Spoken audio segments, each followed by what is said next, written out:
الرحمن الرحیم اللہم صلی علی سیدنا و مولانا محمد وعلی آل سیدنا مولانا محمد مبارک وسلم وصلی علیہ یا رب صلی وسلم دائما ابدا علی حبیبک خیر الخلق کلہم هو الحبیب الذی ترجى شفاعته لكل حول من الاحوال مقتحم یا رب بالمصطفیٰ بلغ مقاصدنا واغفر لنا ما مضى یا واسع الکرم یا رب صلی وسلم دائما ابدا علی حبیبک خیر الخلق کلہم۔ اللہ رب العزت کریم ہے، رحمان ہے اور رحیم ہے، وہ خالق کل جہان ہے۔ اللہ رب العزت نے ہمیں رزق عطا فرمایا، ہم پر مہربانی فرمائی، ہمیں زندگی عطا فرمائی، ہماری چلتی سانسیں بھی اللہ کا ورد کریں تو بھی اللہ کا شکر ادا نہیں کیا جا سکتا۔ ناظرین کرام، وہ کریم رب ہے جس نے ہمیں اشرف المخلوقات بنایا اور ہمیں جناب سیدنا محمد الرسول اللہ صلی اللہ علیہ وآلہ وسلم کا امتی بنایا۔ یہ اتنی بڑی نعمتیں ہیں جن پر اللہ کا جس قدر بھی شکر ادا کیا جائے وہ کم ہے۔ اتنا کچھ عطا کرنے کے بعد بھی وہ کریم مالک اپنے در رحمت کو وا کرتا ہے، اپنی مہربانیوں کے سلسلے کو دراز کرتا ہے، اپنے بندوں پر اپنی کرم نوازیوں کا می برساتا ہے۔ حضور جان کائنات مصطفیٰ جان رحمت صلی اللہ علیہ وسلم نے فرمایا کہ اللہ فرماتا ہے کہ جب میرا کوئی بندہ میرے سامنے ہاتھ اٹھاتا ہے، دعا مانگتا ہے اور جھولی پھیلاتا ہے تو مجھے حیا آتی ہے کہ میں اس کے اٹھے ہوئے ہاتھوں اور پھیلے ہوئے دامن کو خالی لوٹا دوں۔ ناظرین کرام، اللہ رب العزت اتنی مہربان ذات ہے کہ کسی فارسی شاعر نے فرمایا تھا کہ رحمت حق بہانہ می جوید، اللہ کی رحمت اپنے بندوں کو نوازنے کے لیے، کرم نوازی کے لیے اور ان پر مہربانیاں کرنے کے لیے بہانہ تلاشتی ہے۔ ناظرین کرام، ہمیں رمضان المبارک کی یہ پر مسرت اور پر بہار کیفیات حاصل ہیں۔ رمضان المبارک اپنے اختتام کی طرف گامزن ہے، آخری عشرہ اپنے اختتام کی طرف جا چکا ہے۔ اس آخری عشرے میں اللہ رب العزت کی طرف سے امت پر ایک اور کرم نوازی ہوئی، اور وہ یہ کہ اللہ تعالیٰ نے اس عشرے کی آخری طاق راتوں میں سے ایک رات کو لیلۃ القدر قرار دیا۔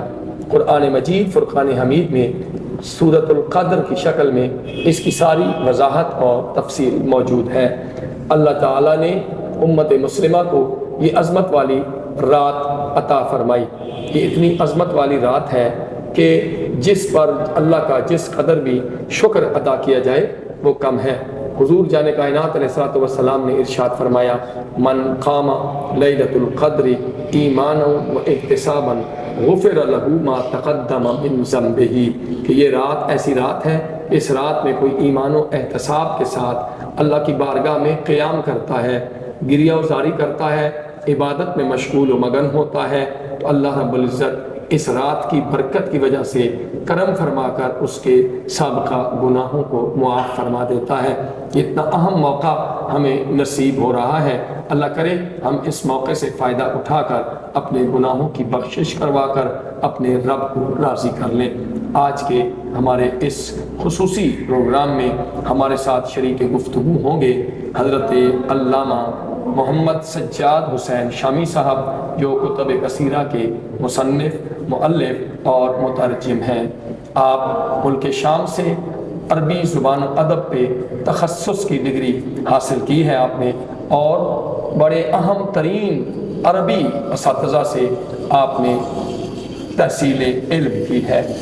اس کے ساتھ ہمارے ساتھ تشریف رکھتے ہیں جناب حضرت علامہ مفتی محمد ظاہر سہیل قادری صاحب، جو کہ نوجوان اسکالر ہیں اور دینی علوم پر ان کی گرفت ماشاءاللہ سے بڑی متاثر کن ہے۔ میں آپ دونوں احباب کو لیلۃ القدر کے اس خصوصی پروگرام میں خوش آمدید کہتا ہوں اور آپ کا شکریہ بھی ادا کرتا ہوں کہ آپ نے رمضان المبارک کی ان بابرکت گھڑیوں میں اپنے وقت میں سے وقت نکالا اور ہمارے ناظرین کے لیے معلومات اور علم کی ایک سبیل بن کر تشریف لائے۔ آپ کا بہت شکریہ۔ مفتی سجاد حسین شامی صاحب، لیلۃ القدر اللہ تعالیٰ نے بڑی عظمت والی رات ہمیں عطا کی ہے۔ لیلۃ القدر کی فضیلت کے حوالے سے ہمیں آگاہ فرمائیے۔ بسم اللہ الرحمن الرحیم۔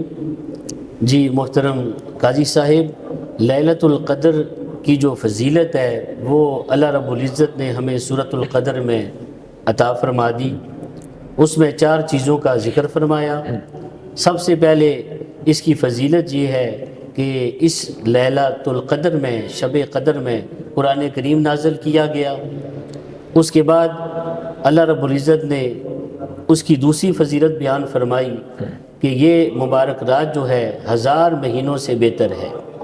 اور تیسرے نمبر پہ فرمایا اس کی فضیلت کے بارے میں کہ یہ ایسی برکت والی رات ہے، اس مبارک رات میں جبریل امین اور ان کے ساتھ فرشتے جو ہیں وہ زمین پر اترتے ہیں۔ اور چوتھی فضیلت اس رات کے بارے میں فرمایا کہ سلام ہی حتی مطلع الفجر، طلوع صبح تک، صبح کے پو پھٹنے تک یہ رات امن و سلامتی والی ہوتی ہے اور بڑی بابرکت رات ہے۔ یہ شب قدر اتنی برکت والی رات ہے کہ اس رات جو بندہ اللہ رب العزت کی بارگاہ میں دعا کرتا ہے، اللہ رب العزت اس کی دعا کو قبول فرماتا ہے۔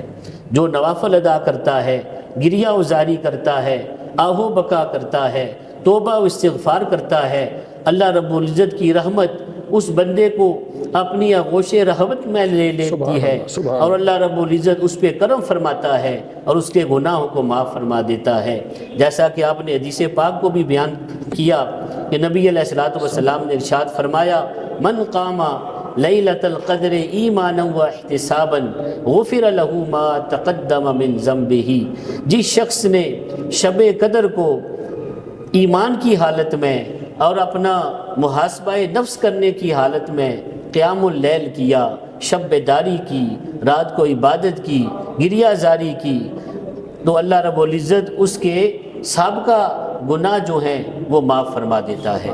اور یہ اتنی برکت والی رات ہے شب قدر کہ شب قدر جو ہے اس میں اتنے فرشتے زمین پر نازل کیے جاتے ہیں، زمین پر کنکریوں کی، پتھروں کی تعداد سے زیادہ شب قدر کو اللہ رب العزت اپنے فرشتے نازل فرماتا ہے، اور یہ بڑی امن اور سکون والی اور بڑی بابرکت رات ہے۔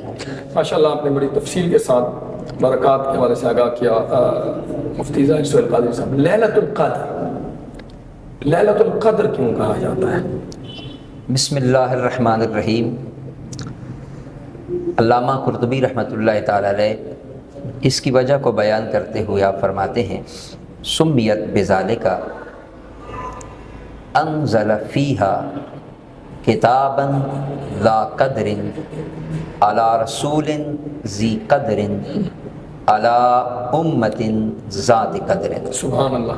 فرمایا اس کو لیلۃ القدر اس لیے کہا جاتا ہے کہ اس رات میں اللہ رب العزت نے عظمتوں والی کتاب، عظمتوں والے رسول پر، عظمتوں والی امت کے لیے نازل فرمائی۔ سبحان اللہ، سبحان۔ اس لیے اس کو لیلۃ القدر فرمایا۔ اور صاحب در منصور علامہ جلال الدین سیوطی رحمۃ اللہ تعالی علیہ فرماتے ہیں کہ سرکار دو عالم نور مجسم صلی اللہ علیہ وسلم نے فرمایا، یہ اس ضمن میں بات کر رہا ہوں کہ قدر والی امت کے لیے اس رات میں اللہ نے قرآن نازل کیا، سبحان اللہ۔ اور یہ رات یہ خاصہ ہے امت مصطفیٰ کا۔ حضور نے فرمایا، ان اللہ وہب لامتی لیلۃ القدر لم یؤتیہا من کان قبلہا۔ سبحان اللہ۔ فرمایا اللہ رب العزت نے یہ لیلۃ القدر کی رات صرف امت مصطفیٰ کو عطا فرمائی ہے، حضور کی امت کے سوا کسی کو بھی عطا نہیں فرمائی ہے۔ اس سے قبل کسی امت کو یہ برکت والی رات نصیب نہیں ہوئی۔ اس طرح کہ حضرت نے اپنی گفتگو میں فرمایا کہ یہ رات اس سے قبل کسی کو نصیب نہیں ہوئی، اور آپ نے بھی اپنی گفتگو میں اس سے قبل ذکر کر لیا کہ اس رات کی یہ برکات اور یہ فضیلتیں ہیں۔ قرآن مجید میں سورہ قدر میں ارشاد ہوتا ہے خیر من الف شہر، اس سے کیا مراد لیں؟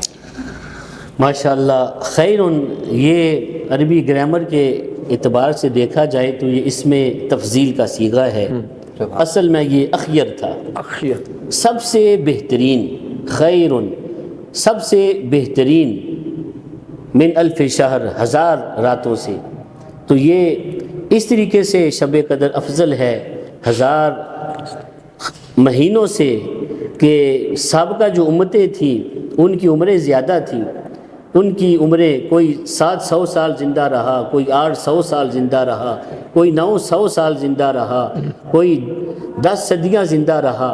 تو صحابہ کرام نے عرض کی یا رسول اللہ صلی اللہ علیہ وسلم، سابقہ امتیں جو ہیں ان کی عمریں زیادہ تھیں تو انہوں نے نیکیاں بھی زیادہ حاصل کی، اجر و ثواب بھی زیادہ انہوں نے حاصل کیا، تو اے اللہ کے رسول ہماری جو عمریں ہیں وہ بہت تھوڑی ہیں، تو ہم تھوڑے سالوں میں دنیا میں زندگی بسر کرتے ہیں، اس کے بعد ہماری روح ہمارے قبض سے انصری سے پرواز کر کے چلی جاتی ہے، تو ہم زیادہ نیکیاں اور زیادہ اجر و ثواب حاصل نہیں کر سکتے۔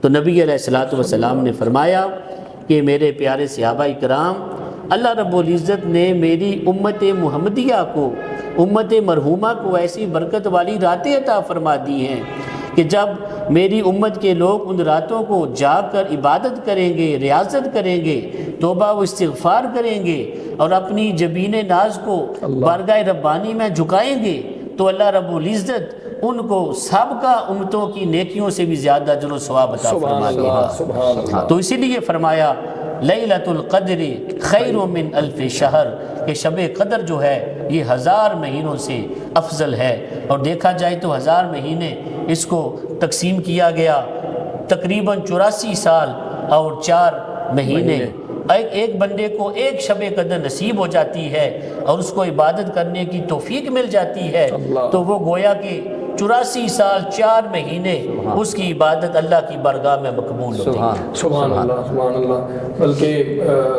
خیر من الف شہر کہہ کے امت مسلمہ کو ایک اور عزت عطا فرما دی، برکت عطا فرما دی کہ محض 84 سال 4 مہینے نہ سمجھنا، وہ رب ہے تو اس کی مرضی ہے تمہیں کتنا عطا فرما۔ جی جی، اس سے بھی زیادہ۔ اور آپ کی گفتگو سے یہ بھی پتہ چلتا ہے کہ نیکی کے معاملے میں آپ حریص ہو سکتے ہیں۔ بالکل، کوئی بندہ نیکی کرتا ہے تو آپ اس میں حرص کر سکتے ہیں، کوئی اس نے یہ نیکی کی ہے میں اس سے بھی زیادہ کروں۔ اور دوسری بات جو آپ کی گفتگو سے سمجھ آئی وہ یہ کہ اللہ تعالیٰ نے حضور نبی پاک صلی اللہ علیہ وآلہ وسلم کی برکت سے، آپ کے وسیلے سے یہ اہم ترین رات ہمیں عطا فرمائی، قدر والی رات، قدر والے رسول کی امت کو، قدر والی امت کو قدر والی کتاب، قدر والی رات میں نازل سبحان اللہ، سبحان اللہ۔ ناظرین کرام، ہماری گفتگو کا سلسلہ ابھی جاری و ساری ہے۔ لیلۃ القدر عطا کرنے کی حکمتوں پہ آپ کچھ کہنا چاہیں گے؟ ہر چیز کی پیچھے حکمت کار فرما ہوتی ہے۔ سب سے بڑی حکمت جو میرے نزدیک یا میرے مطالعے میں ہے وہ ہے امت مصطفیٰ کے لیے اللہ کی مہربانی سبحان اللہ اور بخشش کا بہانہ۔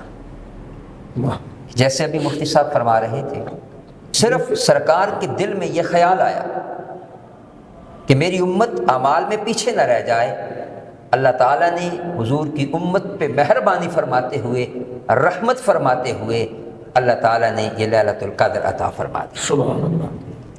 یعنی حضور کے دل میں خیال گزرا کہ میری امت کی عمریں کم ہیں، امت کہیں پیچھے نہ رہ جائے۔ پیچھے نہ رہ جائے۔ اللہ تعالیٰ نے کرم نوازی فرماتے ہوئے حضور کے وسیلے سے، ذریعے سے یہ اتنی بڑی لیلۃ بات القدر عطا فرما دی۔ فرمائی۔ مفتی صاحب، ہر چیز کو کسی نہ کسی علامت سے یا نشانی سے پہچانا جاتا ہے۔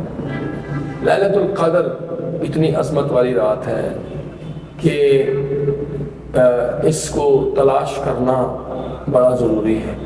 اس کی کوئی علامات، کوئی نشانیاں ایسی ہوں جس میں اس کو تلاش کرنا ہمارے لیے نسبتاً آسان ہو جائے؟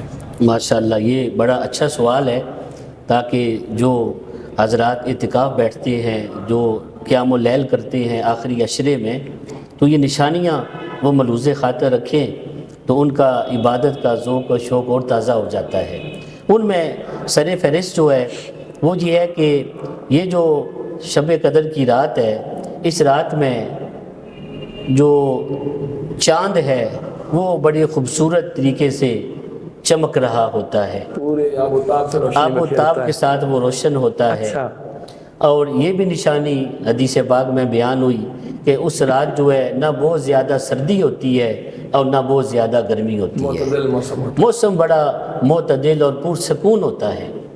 اور حدیث پاک میں یہ بھی نشانی بیان کی گئی شب قدر کی کہ وہ جو رات ہے اس رات جو ہے فرشتے نازل ہوتے ہیں اور روح الامین نازل ہوتے ہیں، اور اہل ایمان جو ہے وہ اس کا دل عبادت کی طرف مائل ہوتا ہے۔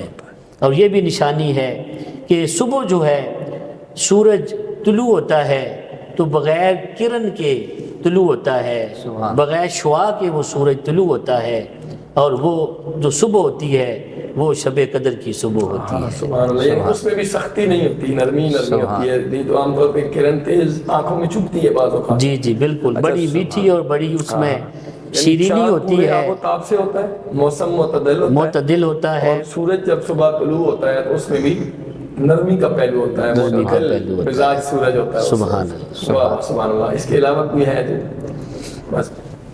اچھا، اس میں ہم اکثر دیکھتے ہیں نا رجب کی 27 تاریخ کو لیلۃ الاسریٰ یا شب معراج جو سو کہا جاتا ہے، اس میں بھی اکثر جو خوش عقیدہ مسلمان ہیں وہ عبادت کر رہے ہوتے ہیں، اللہ رب العزت کی بارگاہ میں سجدہ شکر بجا لا رہے ہوتے ہیں کہ اللہ تیرا شکر ہے تو نے ہمارے پیارے محبوب علیہ السلام کو اپنے حریم ناز میں بلایا، انہیں اتنا نوازا آپ علیہ الصلوۃ والسلام۔ ایک ہے لیلۃ الاسریٰ اور ایک ہے لیلۃ القدر۔ اکثر لوگ لیلۃ البرات یا شب قدر یا شب برات اور لیلۃ الاسریٰ میں چیزوں کو مکس اپ کر لیتے ہیں۔ لیلۃ الاسریٰ اور لیلۃ القدر میں فرق بیان فرما دیں۔ علامہ زرقانی علیہ رحمہ نے یہاں ایک بڑی خوبصورت بات لکھی ہے۔ وہ لکھتے ہیں کہ لیلۃ القدر افضل ہے یا لیلۃ الاسریٰ افضل ہے۔ اس کے ضمن میں آپ فرماتے ہیں کہ اگر اس رات کو نبی کریم صلی اللہ علیہ وآلہ وسلم کے حق میں دیکھا جائے تو پھر لیلۃ الاسریٰ افضل ہے، کیونکہ اس رات اللہ نے اپنے محبوب کو لامکانوں پہ بلا کے اپنا دیدار عطا فرمایا ہے۔ اور اگر امت کے حق میں دیکھا جائے تو پھر لیلۃ القدر افضل ہے، اس لیے کہ العمل فیہا خیر من العمل فی الف شہر لیس فیہا لیلۃ القدر۔ فرمایا اس لیے کہ جس مہینے میں لیلۃ القدر نہیں ہے، ایسے 1000 مہینوں میں عمل کرنا ایک طرف ہے، لیلۃ القدر کی ایک رات میں عمل کرنا ایک طرف ہے۔ تو اگر امت کے حق میں دیکھا جائے تو امت کے لیے لیلۃ القدر افضل ہے۔ اور یہ الحمدللہ ہمارے معاشرے میں چاہے وہ معراج کی رات ہو، شب برات کی رات ہو، لیلۃ القدر کی رات ہو، لوگ راتوں کو قیام کر کے اللہ کے حضور اپنی حاضری پیش کرتے ہیں، اپنی عجز و انکساری کا اظہار کرتے ہیں، پھر اللہ اس پہ انہیں کیا انعام دیتا ہے۔ اس پہ بھی میں ایک حدیث پاک آپ کی سماعتوں کی نظر کر دیتا ہوں کہ اللہ رب العزت اس رات جبریل امین کو فرشتوں کے لشکر کے ساتھ دنیا میں بھیجتا ہے، اور پھر فرشتے آ کر دیکھتے ہیں کہ جو بندہ اللہ کی عبادت میں، چاہے وہ کھڑے ہو کر قیام کر رہا ہو، چاہے وہ بیٹھ کر عبادت کر رہا ہو، فرمایا جس حالت میں بھی وہ رب کو یاد کر رہا ہوتا ہے، فرشتے اس کے لیے بخشش کی دعا مانگنا شروع فرما دیتے ہیں۔ سبحان اللہ۔ فرشتے اس کے لیے بخشش کی دعائیں کرتے ہیں۔ تو یہ رات ساری یہ سلسلہ جاری رہتا ہے۔ اللہ تعالی ہمیں اس رات، اور ہر رات ہی شب قدر ہے، جس رات میں بھی یار کا ذکر ہو ہر رات ہی شب قدر ہے۔ اللہ ایسی راتوں کو ہمیں بھی زندہ کرنے کی توفیق عطا فرمائے۔ جزاک اللہ۔ مفتی صاحب، لیلۃ القدر کی کوئی مسنون دعا یا کوئی عبادت اگر وہ ہمارے ناظرین کے لیے آپ شیئر فرما دیں۔ جی، اس میں جو ہے مشہور دعا جو ہے لیلۃ القدر کے حوالے سے مسنون دعا نبی علیہ الصلوۃ والسلام سے سوال کیا گیا، تو آپ علیہ الصلوۃ والسلام نے فرمایا کہ جب شب قدر مل جائے تو یہ دعا پڑھنی چاہیے، اللہم انک عفو تحب العفو فاعف عنی۔ الہی انک عفو، بے شک تو معاف فرمانے والا ہے، تحب العفو، تو معافی کو پسند فرماتا ہے، فاعف عنی، تو اے اللہ تو مجھے معاف فرما۔ تو یہ بڑی پیاری جامع نبی علیہ الصلوۃ والسلام کی دعا ہے۔ ہم سب کو چاہیے کہ ہم اس دعا کو یاد کریں اور اس دعا کو رمضان المبارک کے مہینوں میں پڑھنا شروع کر دیں، تاکہ آخری عشرے میں یہ دعا ہمیں ازبر ہو جائے اور ہم اس دعا کی برکات سے محروم نہ رہیں۔ اللہم انک عفو تحب العفو فاعف عنی، الہی بے شک تو معاف فرمانے والا ہے، تحب العفو، تو معافی کو پسند فرماتا ہے، فاعف عنی، الہی مجھے معافی عطا فرما۔ اللہ کی عظمتوں اور بڑائیوں کا ذکر کر کے اللہ کی رحمت کو اپنی طرف متوجہ کرنے کا کتنا آسان نسخہ ہے۔ اللہم انک عفو تحب العفو فاعف عنی، تو معاف کرنے والا ہے، معافی کو پسند کرتا ہے، ہمیں بھی معاف ہمیں بھی معاف اور اس کی بارگاہ میں کس چیز کی کمی ہے؟ سبحان یہ عاجزی کی انتہا ہے، عاجزی کی انتہا ہے۔ سبحان اللہ، سبحان اللہ۔ مفتی صاحب آپ یہ فرمائیے کہ لیلۃ القدر کو مخفی کیوں رکھا گیا؟ یہ بھی تو ہو سکتا ہے تھا نا کہ ہمیں ساری کی ساری بات ظاہر کر دی جاتی، لیکن لیلۃ القدر میں لیلۃ القدر کو مخفی رکھا گیا، پوشیدہ رکھا گیا، اس کی حکمتیں کیا ہیں؟ محترم جناب قاضی صاحب، اللہ کی رحمت کا تقاضا یہ تھا کہ اس کو مخفی رکھا جائے۔ یہ رحمت خداوندی یہ تقاضا کرتی تھی کہ یہ مخفی ہو۔ اگر اس رات کو متعین کر دیا جاتا تو نیکوکار عبادت کر کے ثواب حاصل کر لیتے، لیکن کچھ گناہوں کے عادی ہیں، جو گناہوں میں پڑے ہوئے ہیں، وہ کہیں انجانے میں گناہ نہ کر بیٹھتے، یا اس کی رات کی عظمتوں کو جانتے ہوئے اگر وہ گناہ کر دیتے تو پھر ان کے لیے اس گناہ کا عذاب بھی بڑا تھا۔ تو اللہ نے امت مصطفیٰ پہ رحمت فرماتے ہوئے اس رات کو ہی مخفی فرما دیا۔ اللہ کی رحمت کی کوئی حد نہیں، جس کے محبوب کی کوئی رحمت کی حد نہیں۔ سرکار مسجد میں تشریف لائے، حضرت علی المرتضیٰ شیر خدا رضی اللہ تعالیٰ عنہ سرکار کے ساتھ ہیں، دیکھا کہ ایک سرکار کا صحابی مسجد میں آرام کر رہا ہے، وہ سوئے ہوئے ہیں، تو سرکار نے حضرت علی سے کہا، اے علی اس کو اٹھائیں تاکہ یہ وضو کر لیں۔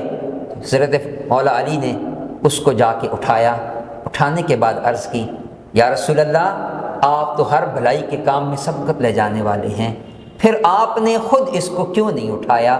میرے آقا نے فرمایا، اگر یہ تیرے اٹھانے پہ انکار کر دیتا تو لیس بکفرن، یہ کافر نہ ہوتا، لیکن اگر میرے اٹھانے پہ انکار کر دیتا تو یہ کافر ہو جاتا۔ تو میری رحمت نے یہ گوارا نہیں کیا کہ کہیں اس وجہ سے اس کو عذاب نہ ہو جائے۔ فرمایا یہ تو رحمت مصطفیٰ ہے کہ جس کی کوئی حد نہیں، پھر رب کی رحمتوں کا کوئی کیسے اندازہ لگا سکتا ہے۔ اور میں یہاں اگر بریلی کے تاجدار عاشقوں کے امام شاہ امام احمد رضا فاضل بریلوی کے عقیدے کی بات کروں، آپ کی رحمت مصطفیٰ اور رحمت خدا پر آپ کے یقین کی بات کروں، احمد رضا فرماتے ہیں، ڈر تھا کہ اسیاں کی سزا اب ہوگی کہ روز جزا، ان کی رحمت نے دی صدا، یہ بھی نہیں وہ بھی نہیں۔ ارے جس رب کے محبوب کی رحمتوں کا کوئی اندازہ نہیں کر سکتا، رب کی رحمتوں کا کوئی اندازہ کیسے کر سکتا ہے؟ رب کتنا مہربان ہے۔ فرشتے جس وقت لوح محفوظ کے پاس اترتے ہیں، لوح محفوظ کا مطالعہ کرتے ہیں، اس کو پڑھتے ہیں، تو پھر لوگوں کی نیکیوں کو پڑھتے ہیں۔ جس وقت سارے نیک اعمال کو پڑھ چکتے ہیں، جس وقت امت مصطفیٰ کے گناہوں تک پہنچتے ہیں، تو رب ذوالجلال امت کے گناہوں پہ پردہ ڈال دیتا ہے۔ فرشتے بھی اس وقت رب کی حمد کرتے ہیں، مولا تیرا شکر ہے، کتنی پاک ہے تیری ذات کہ جس نے نیکیوں کو ظاہر کر دیا ہے، برائیوں کو چھپا دیا ہے۔ وہ رب تو اتنا مہربان ہے، اتنا مہربان ہے، جو اس رات کے اندر علامہ قرطبی فرماتے ہیں اللہ خیر کثیر کو تقسیم فرماتا ہے، کہ جتنا اللہ اس کے علاوہ کسی رات میں تقسیم نہیں کرتا، جتنا خیر کثیر اللہ اس رات کے اندر تقسیم فرماتا ہے۔ تو اللہ تعالیٰ نے یہ رات مخفی اس لیے رکھی کہ نیکوکار تو تلاش کر کے ثواب حاصل کر لیں گے، کہ کوئی گناہ گار بندہ اس سے لا علمی میں کہیں وہ خطا نہ کر بیٹھے۔ تو یہ امت مصطفیٰ پہ رب کی مہربانی تھی کہ اللہ تعالیٰ نے اس رات کو مخفی رکھا۔ اب یہ رات مخفی ہے، اس رات کو کون سی راتوں میں تلاش کیا جائے؟ حضرت عائشہ صدیقہ بنت صدیق رضی اللہ تعالی عنہما آپ فرماتی ہیں، سرکار دو عالم نے فرمایا حرو لیلۃ القدر، میرے آقا نے فرمایا لیلۃ القدر کو تلاش کرو۔ کب؟ رمضان المبارک کے آخری عشرے میں، یعنی آخری 10 راتوں میں۔ پھر دوسری روایت میں ہے کہ آخری 5 راتوں میں ان کو تلاش کرو، پھر ایک روایت میں آخری 3 وتر یعنی آخری 3 راتوں میں تلاش کرو۔ حضور نے بھی کسی رات کا تعین نہیں کیا، اور اللہ رب العزت نے بھی اس رات کا تعین نہیں کیا۔ رب بھی یہ چاہتا ہے میرے بندے میری عبادت کرتے رہیں، میری یاد میں راتوں کو قیام کرتے رہیں۔ کیوں؟ صاحب تفسیر کبیر لکھتے ہیں اللہ فرشتوں پہ فخر فرماتا ہے، جس وقت اپنے بندوں کو اپنی عبادت کرتے ہوئے دیکھتا ہے تو اللہ فرشتوں پہ فخر کرتا ہے کہ وہ فرشتے جو کل کہہ رہے تھے یہ زمین میں فساد کریں گے، یہ زمین میں خون بہائیں گے، لیکن جس وقت اللہ کے بندے راتوں کو قیام کر کے اللہ کا ذکر کرتے ہیں تو رب کائنات فرشتوں پہ بھی فخر کرتا ہے، فرشتوں دیکھو میرے بندے کس انداز سے میری یاد فرما رہے ہیں۔ یہی حکمت تھی اس رات کو پوشیدہ رکھنے کی کہ بندے اس رات کو تلاش کرنے میں راتوں کو قیام کرتے رہیں، اللہ کا ذکر کرتے رہیں، اللہ کی عبادت کرتے رہیں۔ یہ اللہ کی مہربانی تھی۔ اللہ تعالیٰ ہمیں حضور کا صدقہ اپنی رحمتوں سے مالا مال فرمائے، اور اللہ ہمیں ہمارے لیے ہر رات کوئی شب قدر بنائے اور اپنی یاد کرنے کی اللہ توفیق عطا فرمائے۔ ناظرین کرام، لیلۃ القدر کے حوالے سے ہماری آج کی گفتگو آپ نے سنی۔ حضور جان رحمت صلی اللہ علیہ وآلہ وسلم نے ارشاد فرمایا کہ لیلۃ القدر کو رمضان شریف کے آخری عشرے کی طاق راتوں میں تلاش کرو۔ رمضان مبارک 21، 23، 25، 27 اور 29 طاق راتوں میں ہم نے تلاش کرنا ہے۔ جو لوگ اس سعادت سے بہرہ مند ہو چکے ہیں اللہ تعالیٰ کے فضل پر شکر ادا کریں، اور جو لوگ ابھی تک لیلۃ القدر کی برکات سے بہرہ مند نہیں ہو سکے، رمضان المبارک کے جو چند دن باقی رہ گئے ہیں ان میں طاق راتوں میں لیلۃ القدر کی تلاش کریں۔ اللہ سے دعا ہے کہ اللہ تعالیٰ ہمیں لیلۃ القدر عطا فرمائے، اور اللہ تعالیٰ ہمارے گناہوں سے درگزر فرمائے، اور اللہ رب العزت ہمیں دنیا و آخرت کی بہتریاں، بھلائیاں اور سلامتیاں نصیب فرمائے۔ السلام علیکم ورحمۃ اللہ وبرکاتہ۔